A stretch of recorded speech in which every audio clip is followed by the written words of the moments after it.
आइए हम तैयार हो जाएं और वचन की सेवकाई में जाएंगे। हम अपने हाथों को उठाएंगे और इसी समय आज कहें मेरे साथ के पवित्र आत्मा जी, आज का वचन परमेश्वर मेरी जिंदगियों को छू ले, मेरे परिवार को छुए, मेरे बच्चों को छुए। पवित्र आत्मा जी मैं प्रार्थना करता हूं कि आज का कलाम पवित्र आत्मा जी मेरे पिता परमेश्वर तेरे बच्चों को छू ले। आज पवित्र आत्मा इनकी जिंदगियों में आशीष आने पाए, इनके ऊपर पवित्र आत्मा तेरा अनुग्रह बना रहे और बड़ी शांति आने पाए। पवित्र आत्मा जी 30 गुना नहीं, 60 गुना नहीं, 100 गुना फल पाए परमेश्वर आज। और पवित्र आत्मा इनकी जिंदगियां बदल जाएं, या आशीषें बदल जाएं पवित्र आत्मा जी परमेश्वर। ये झोपड़ी से बंगले में आने पाए परमेश्वर, ये पहले लेवल से दूसरे लेवल पर आने पाए यीशु मसीह के नाम में। पवित्र आत्मा जी चौथे नंबर पर, अगर इनका बिजनेस है पहले नंबर पर आने पाए, इनके बच्चे पहले नंबर पर आने पाए परमेश्वर। आज कोई बीमार है पवित्र आत्मा जी, इसी समय तेरा वचन सुनते ही पवित्र आत्मा जी आज परमेश्वर तेरी बातों को मानते ही परमेश्वर एक एंजल आज पवित्र आत्मा मेरे बोलते ही निकले इनके घर में, इनके देश में, इनके विदेश में पवित्र आत्मा, उस शहर में, उस गांव में जहां पर ये रहते हैं पवित्र आत्मा जी। इसी समय परमेश्वर तो वो एंजल जाए और इनको आशीष दिलाए आज यीशु मसीह नासरी के नाम में। आमीन आमीन आमीन। पवित्र आत्मा आज आप सबको आशीष दे। पवित्र आत्मा आज मेरे लोगों को ब्लेसिंग देना चाहता है। जितने लोग चाहते हैं कि आज परमेश्वर मुझे ब्लेस करे तो वो लोग ध्यान से सुने। मैं बता रहा हूं कि पवित्र आत्मा आज आपको उपवास के द्वारा आशीष देगा। मैं थोड़े दिन पहले एक ड्रीम्स देख रहा था और मैंने उस ड्रीम्स में देखा कि मुझे एक पेड़ दिखाई दिया और काफी समय हो गया। और उस ड्रीम्स को जब मैं प्रभु में आया था नया तो उस ड्रीम्स को मैं देख रहा था। तो उस ड्रीम्स के अंदर मैं देख रहा था एक पेड़ के ऊपर क्या चल रहा था कि पेड़ के ऊपर पत्ते जो थे वो मुरझा रहे थे और वो फूल जो थे मुरझा रहे थे, जो फ्रूट थे वो मुरझा रहे थे और उसी समय वो मुरझाई जा रहे थे बार बार। तो उसी समय जब मैं उठा तो मैंने प्रार्थना किया, मैंने पवित्र आत्मा से पूछा, पवित्र आत्मा जी ये मैंने क्या ड्रीम्स देखा, इसका मतलब क्या है? तो पवित्र आत्मा ने मुझे बताया, कह रहा कि बेटे कुछ लोग ऐसे हैं जिनके कह रहा के पत्ते मुरझा रहे हैं, मतलब जिनकी किडनियां, हार्ट, लीवर सुकड़ रहे हैं, उनके कह रहा है कि उनके निराशा आ रही है उनके अंदर, कहता है कि वो बीमार हो रहे हैं, समस्या में जा रहे हैं, लेकिन कह रहा है कि उनको ताजगी हवा नहीं मिल रही, ताजी हवा नहीं मिल रही। जब पत्ते को ताजी हवा नहीं मिलती, खाद, पानी, हवा, कह रहा है जब ये तीनों का कंट्रास्ट नहीं मिलता एक पेड़ को तो वो सूखने लगता है।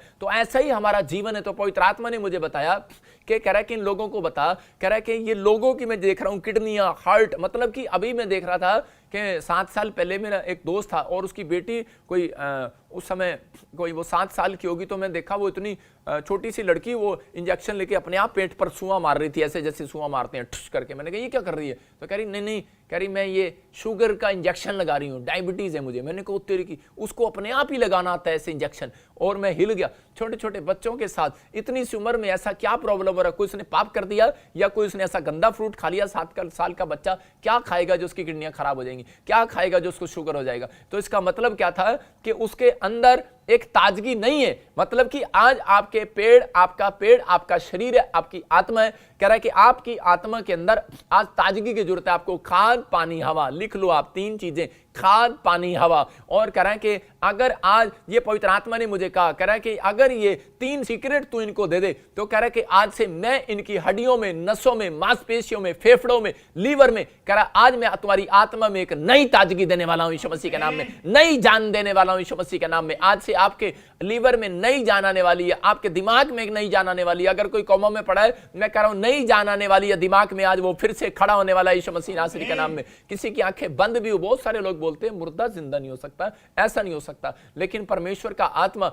आपको बता रहा है, कह रहा है कि आप हर कल्चर में देखते हो, हर एक बंदा गवाही देता है, कह रहा है मैं मर गया था और जिंदा हो गया। लेकिन मैं आपको बताना चाहता हूं वो बंद आंखें कैसे खुल जाती हैं। इसका मतलब कह रहा है कि जब पत्ते मुरझा जाते हैं, जब हमारा विश्वास मुरझा जाता है, जब हम अंदर से टूट जाते हैं, जब हम निराश हो जाते हैं, जब हमारे कह रहा है लीवर और हमारी किडनियां कह रहा है कि जब सुकड़ जाती हैं, हार्ट, तो उसी समय एक आदमी अपने प्राण को छोड़ देता है। लेकिन यहां पर कह रहा है उसको ताजगी चाहिए। इसलिए आज आप देख रहे हैं कि आज पूरी दुनिया में वायरस फैला हुआ है और उसी समय उसको ऑक्सीजन लगाते हैं और ठू ठू ठू और उसको ऑक्सीजन से दे रहे हैं, कह रहे हैं नई ताजगी। ये कौन सी है? ये बासी ऑक्सीजन जा रही है उनके अंदर, लेकिन वो उससे कितने दिन जिएंगे वो बेचारे। लेकिन मैं फिर से कह रहा हूं कि आज परमेश्वर का आत्मा कह रहा है मैं एक नई ताजगी, नई ऑक्सीजन देना चाहता हूं आपको। और कह रहा है कि वो बिल्कुल मुफ्त है, वो परमेश्वर दे रहा है आपको, अपने वचन के द्वारा दे रहा है। कह रहा है कि आज उन लोगों को जिनको डर लग रहा है कि शायद यार उधर वायरस फैल गया, ओ हमारे पास ना जाए, ओ उसको बुखार हो गया, उसको जुकाम हो गया, अरे इसको ना जाए, हमारे को ना जाए। लेकिन भाई साहब हमें भी लोगों को फॉर्मेलिटी करने के लिए मुंह पर लगाना पड़ता है।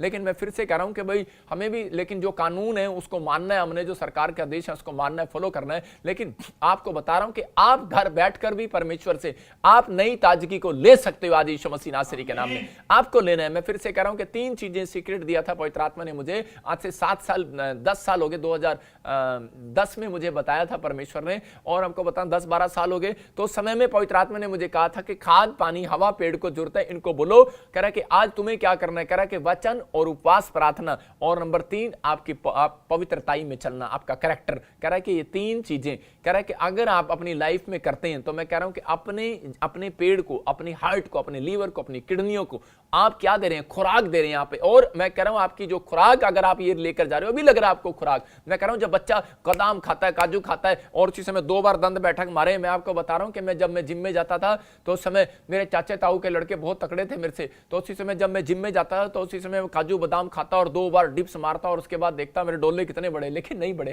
तो मैंने उसी समय फिर क्या किया, मैंने कहा यार ये बढ़ नहीं रहे, मैंने कहा छोड़ परे, मैंने कहा कुछ नहीं होता इससे, जिम से। लेकिन आपको बता रहा हूं कि वो घंटों वो महीना सालों जिम करते रहे, और मैंने देखा कि उनके डोले बढ़ गए। मैंने कहा यार वाकई मेहनत का फल आता है। इसका मतलब कि बेशक आज आपके जीवन में कह रहा उपवास, फास्टिंग ना हो, आज आपके जीवन में मैं कह रहा हूं कि वो आप ताजगी ले सकते, वो तकड़े नहीं हो सकते, लेकिन अगर आप वचन को, उपवास, प्रार्थना को, अपने कैरेक्टर को संभाल कर रखेंगे, एक दिन कह रहा है कि आप जरूर तकड़े होंगे यीशु मसीह नासरी के नाम में। आपका घराना तकड़ा होगा, आपके बच्चे तकड़े होंगे, आपका बिजनेस तकड़ा होगा, मैं कह रहा हूं आपकी हार्ट, आपके लीवर तकड़े होंगे, आपका माइंड तकड़ा होगा। मैं कह रहा हूं ये खुराक खानी जरूरी है। वो खुराक मिले ना मिले, लेकिन ये खुराक जरूरी है। मेरे साथ के बहुत लड़के थे, बहुत बॉडी बिल्डिंग करते थे, बहुत वाली खुराक लेते थे संसारी, लेकिन मर गए। आज मैं आपको बता रहा हूं बहुत सारे लोग मर गए इस वायरस में। लेकिन परमेश्वर का आत्मा कह रहा है जिन लोगों के पास ये वाली खुराक थी, मैं आज उस खुदा का थैंक्स करता हूं कि परमेश्वर अच्छा हुआ, कह रहा कि मैंने वो वाली खुराक नहीं लिया। शायद मैं प्रभु में ना था, अगर ज्यादा तकड़ा हो जाता, कहीं मैं इस समय में, कहीं मैं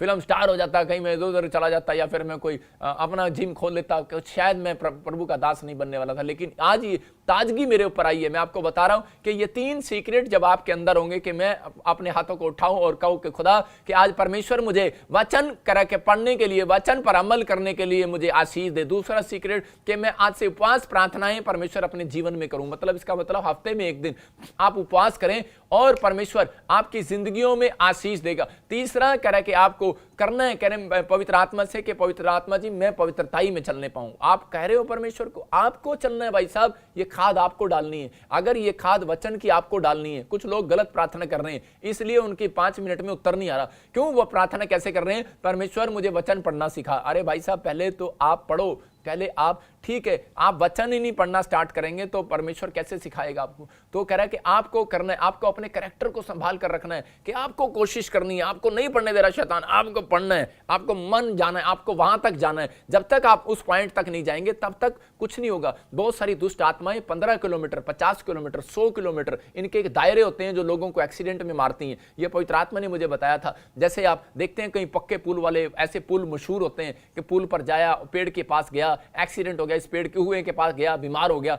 आपको पता है ये मशहूर होते हैं दुष्ट आत्माओं के। इसका मतलब कि एक पॉइंट होता है कि अगर परमेश्वर ने मुझे बताया था कि ये व्यक्ति अगर यहां तक ना पहुंच पाया तो कह रहा है शैतान इसको मार नहीं सकता, अगर ये यहां पहुंच गया तो ये मर जाएगा। तो इसलिए बहुत सारे लोग अपने घर से निकलते हैं, दिमाग में डिप्रेशन होती है और निकलते हैं, और उसी समय मम्मी ने कह दिया, डैडी ने कह दिया, और इसलिए वो गुस्से में निकलते हैं और वहां तक पहुंच जाते हैं जहां तक शैतान उसको लेकर, जहां पर खड़ा है। मतलब वो आपको घर पर सुसाइड नहीं करा सकता, वो आपको बाहर नहीं मार सकता, लेकिन जब तक आप वहां नहीं जाते। ऐसा ही परमेश्वर भी है कि जब तक परमेश्वर आपको आशीष नहीं देगा, जब तक आप उसके लिखे हुए कलाम पर अमल नहीं करेंगे, जब तक आप सही पॉइंट पर नहीं पहुंचेंगे, जहां परमेश्वर के स्वर्गदूत खड़े हैं वहां आशीष देंगे। उसने कहा, कह रहा जो तुम धरती पर खोलोगे स्वर्ग में खुलेगा, जो तुम धरती पर बांधोगे स्वर्ग में बंधेगा। इसका मतलब कि परमेश्वर भी अपने कानून का पक्का है। जब एक व्यक्ति कानून का पालन करता है तो परमेश्वर काम करना स्टार्ट करता है। तो उस समय में कह रहा आपको वचन पढ़ना है, आपको प्रार्थना करने तक पहुंचना है, आपको उपवास करना है। इसका मतलब कह रहा आपको करना है उपवास।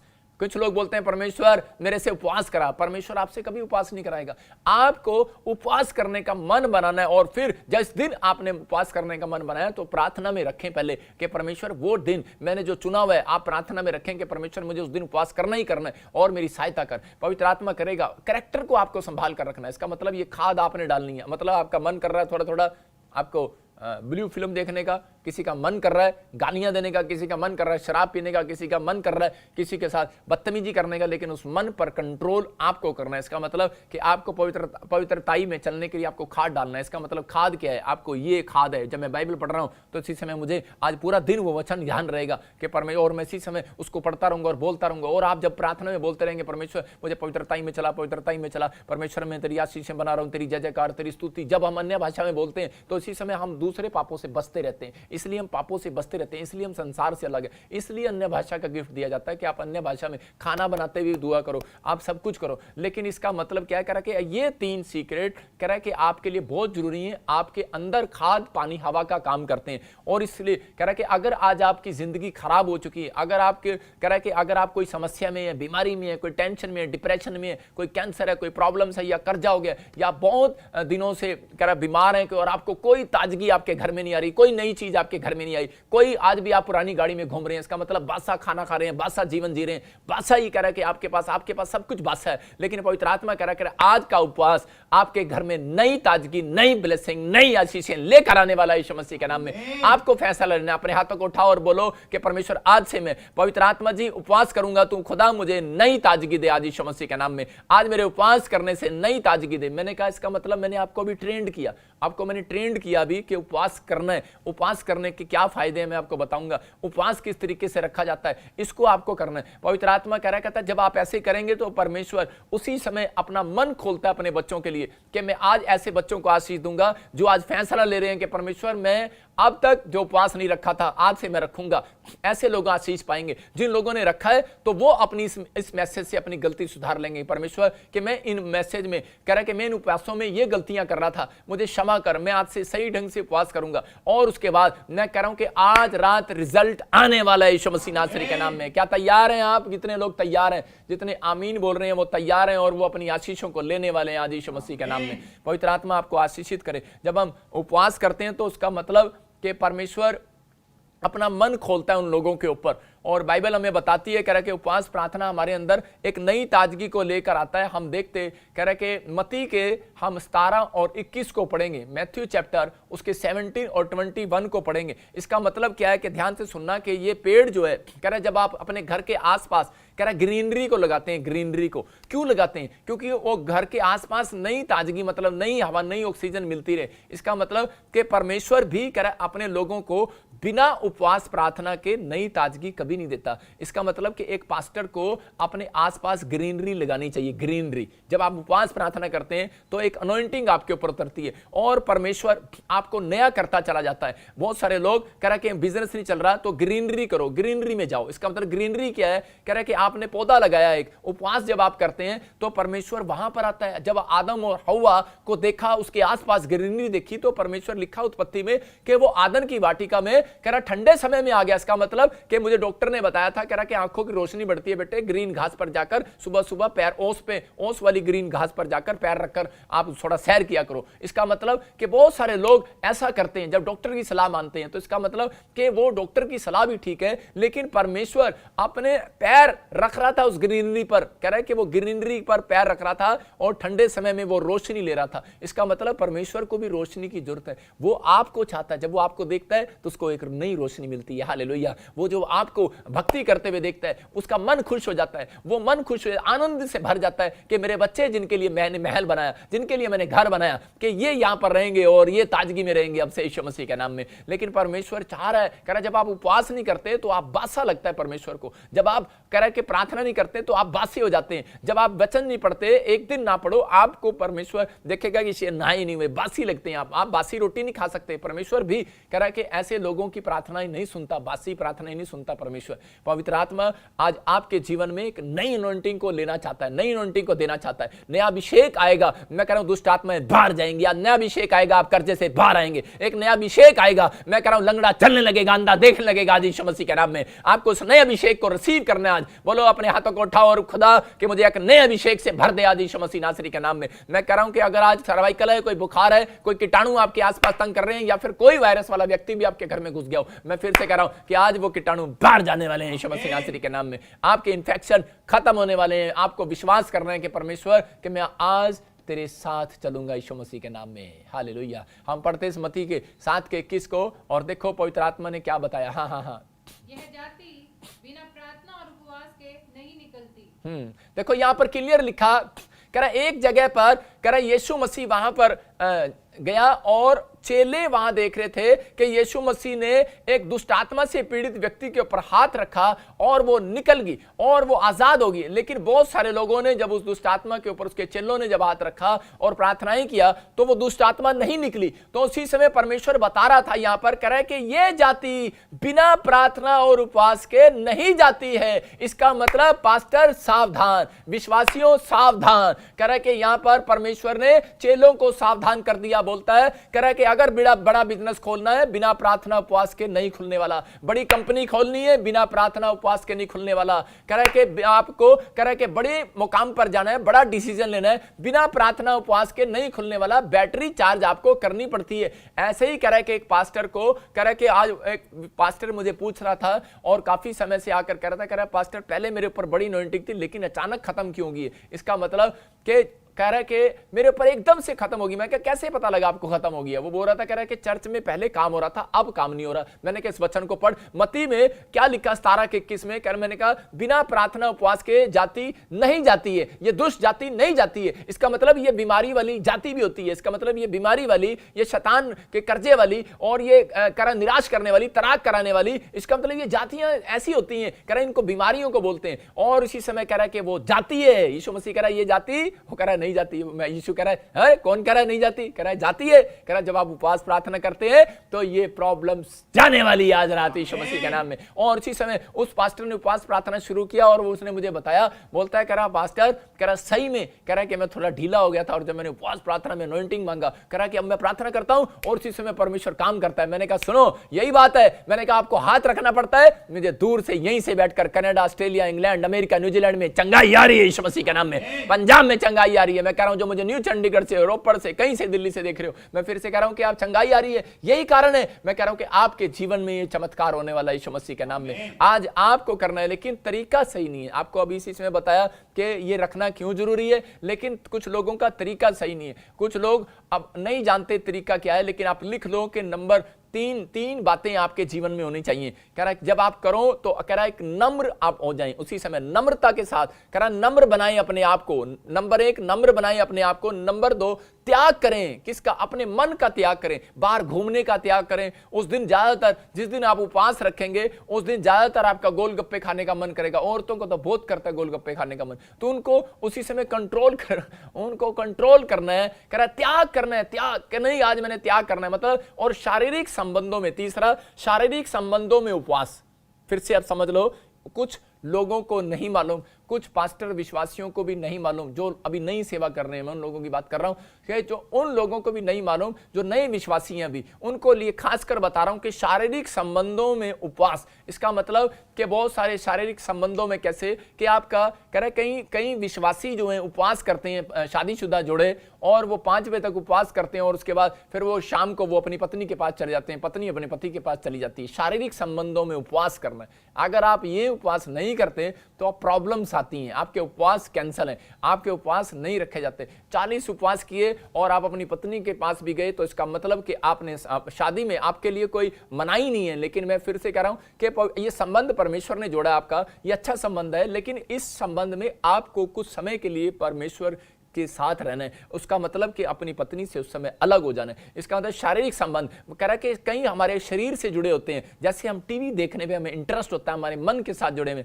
टीवी से आपको अपने आप को थोड़ा दूर करना है। कह रहा कि उस दिन अपने आप को दूर करो। लेकिन ऐसी चीजें होती हैं जो शारीरिक पर इफेक्ट डालती हैं। कह रहा कि इसलिए हमारा मन कह रहा कि कई बार दूसरे कामों में जाता है। इसका मतलब जो आप काम कर रहे हैं उससे दूर हो जाए। इसका मतलब कह रहा कि मोबाइल, ज्यादातर हमारे शरीर के साथ जुड़े हैं मोबाइल। क्या मोबाइल के बिना आजकल भाई साहब मैं देख लूं, हर एक बंदा भाई साहब जिसको फोन लगाऊं उसी का बिजी बिजी बिजी बिजी। मैं से बता रहा हूं, मैंने एक दिन वैसे ही ट्राई किया। मैंने कहा यार इसको पास्टर का फोन लगा, उसको लगा, जो मेरे साथ काम करते हैं, मैंने उनका उसको लगा, भाई साहब उसका भी बिजी, विश्वासियों को लगाया उसका भी बिजी, उसका चलो पास्टर को तो बिजी रहेगा क्योंकि प्रेयर कर रहे हैं, लेकिन विश्वासियों का क्या मतलब है बिजी होने का, और उसका मेंबर्स का बिजी क्यों है? अरे इसका मतलब क्या है कि फास्टिंग प्रेयर है, आज भी फोन लगा लो भाई साहब बिजी है, लेकिन आप मेरा फोन लगाओ स्विच ऑफ है, मतलब मेरे पास फोन ही नहीं है। तो आपको समझना है, इसका मतलब मतलब आपको विश्वास करना और बिलीव करना है कि ये 3 चीजें आपके जीवन में आशीष को लेकर आएंगी। इसका मतलब कि उपवास है क्या? उपवास शारीरिक इच्छाएं और अभिलाषाओं को त्यागना ही उपवास होता है। फिर से कह रहा हूं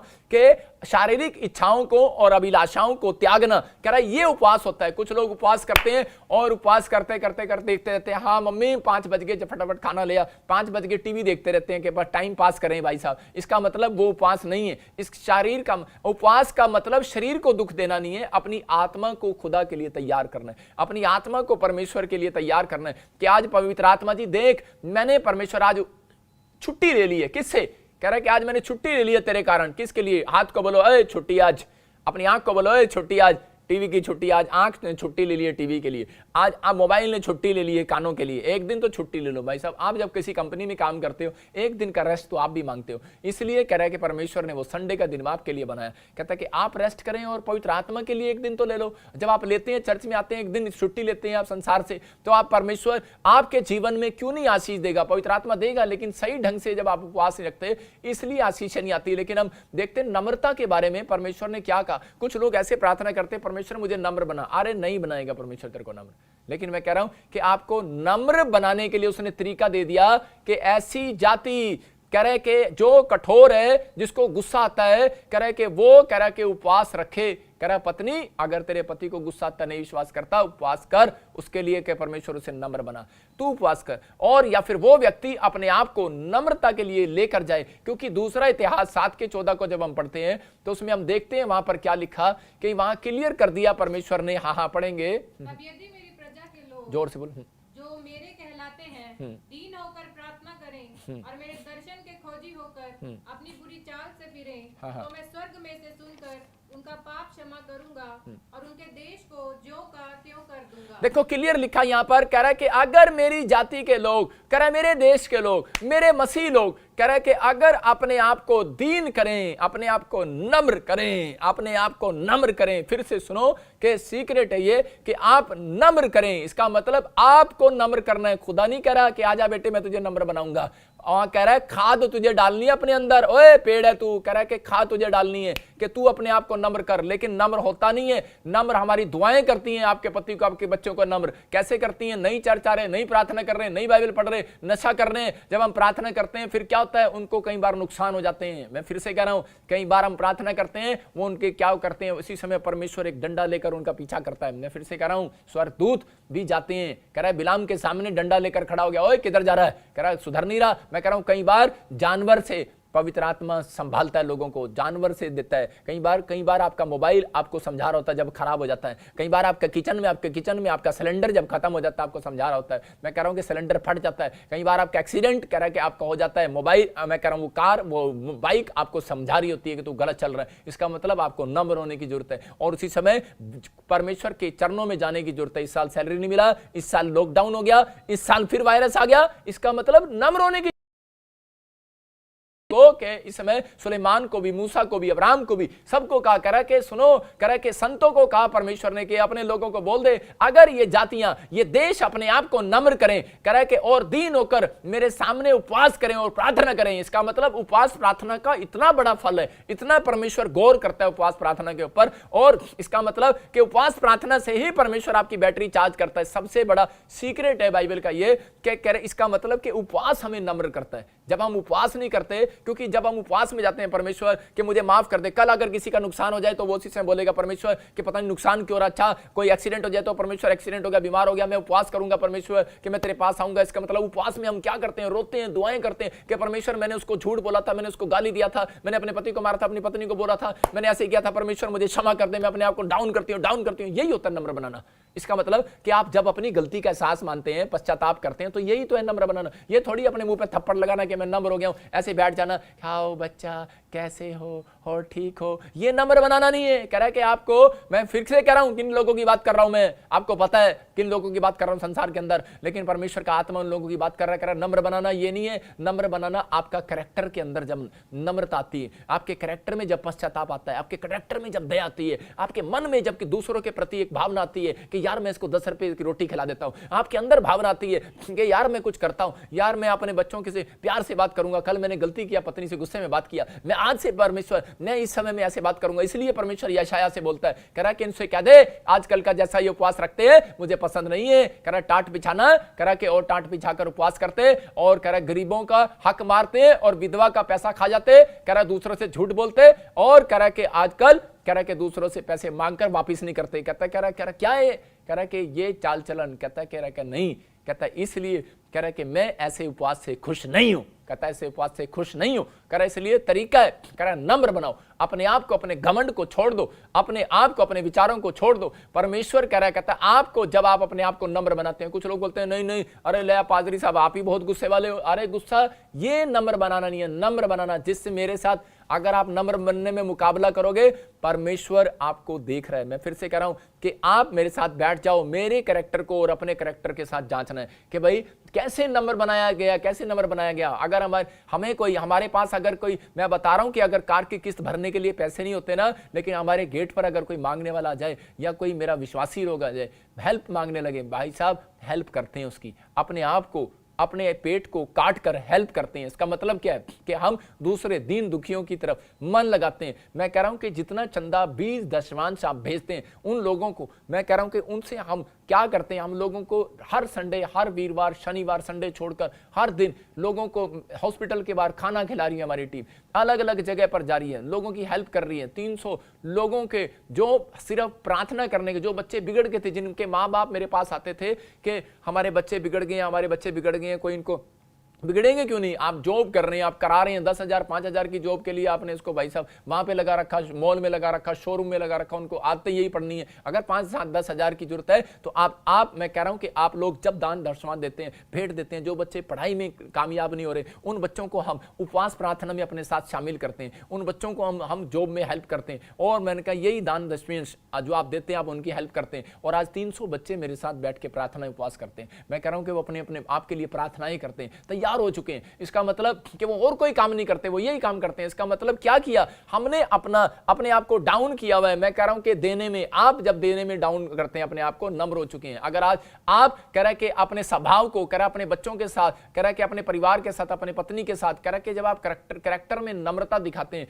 परमेश्वर को पसंद आता है। मैं फिर से कह रहा हूं, अपने पड़ोसियों के साथ कार पार्किंग में नम्रता दिखाते हैं, आप जाम में फंस जाएं और आपको नम्रता दिखानी पड़े तो उस समय आपको पता है कि आपके चेहरे पर क्या चल रहा है, और ऊपर से परमेश्वर भी देख रहा है क्या चल रहा है, पां पां पां पां है, अंदर गालियां चल रही हैं और गुस्सा आ रहा है। मैं आपको बता रहा हूं कि परमेश्वर का आत्मा कह रहा है नम्रता। जिस दिन आप उपवास करेंगे उस दिन सबसे ज्यादा आपको गुस्सा शैतान दिलाएगा, क्योंकि उपवास में उसको पता है, कह रहा है कि ये 3 बातें आपको याद रखनी है। जिस दिन मैंने बताया आपको कि शारीरिक संबंध, जिस दिन आप उपवास रखोगे उस दिन ज्यादा फोन आएंगे, ज्यादा टीवी पे कोई ना कोई प्रोग्राम, कोई क्रिकेट मैच, कोई ना कोई प्रॉब्लम्स, कोई ना कोई आपको ज्यादा दिखाएगा, समाचार की आदत पाएगा, रिश्तेदार आएंगे, ज्यादा आपके घर आएंगे, ज्यादा आपका मन करेगा, ज्यादा आपका दूसरे गंदे कामों में मन जाएगा। इसका मतलब कि उपवास में कुछ लोग बोलते हैं मैंने तो उपवास किया, मेरा एक्सीडेंट हो गया, अरे मैं नहीं रखूंगी उपवास। अरे उपवास में परमेश्वर साथ नहीं होता, उपवास में शैतान आपका पीछा कर रहा होता है। परमेश्वर साथ तो होता है लेकिन पीछे नहीं होता। कह रहा है कि आपकी परीक्षा होती है उपवास के अंदर। जब आप उपवास पूरा कर लेते हैं तो उसके बाद एक रिजल्ट आता है। जैसे एक बच्चा बोलता है कि मम्मी कि मैं खाना नहीं खाऊंगा, अगर तू मुझे साइकिल नहीं दिलाएगी मैं खाना नहीं खाऊंगा,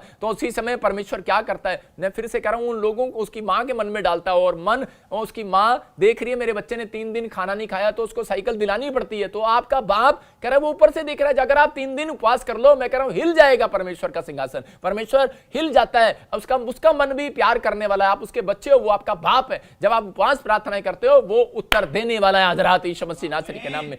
सबको जय मसीह की। मैं जतिन बब्बर और आप देख रहे हैं मसीह परिवार चैनल। जैसे कि आप सब जानते हैं कि मैं इस चैनल पे प्रभु के अलग अलग दासों की वीडियोस डालता हूं, तो अगर आपको हमारा चैनल अच्छा लगता है तो आप इस चैनल को ज़्यादा से ज़्यादा सब्सक्राइब जरूर करें, ताकि आप प्रभु के वचन को सुन सके। वीडियोस को ज़्यादा से ज़्यादा शेयर करें ताकि जिन लोगों तक वचन नहीं पहुंचा उन तक भी वचन पहुंच सके। सबको जय मसीह की। एक बार मैं आपसे दोबारा कहूँगा कि इस चैनल को सब्सक्राइब जरूर करें और वीडियोस को ज़्यादा से ज़्यादा शेयर करें। जय मसीह की।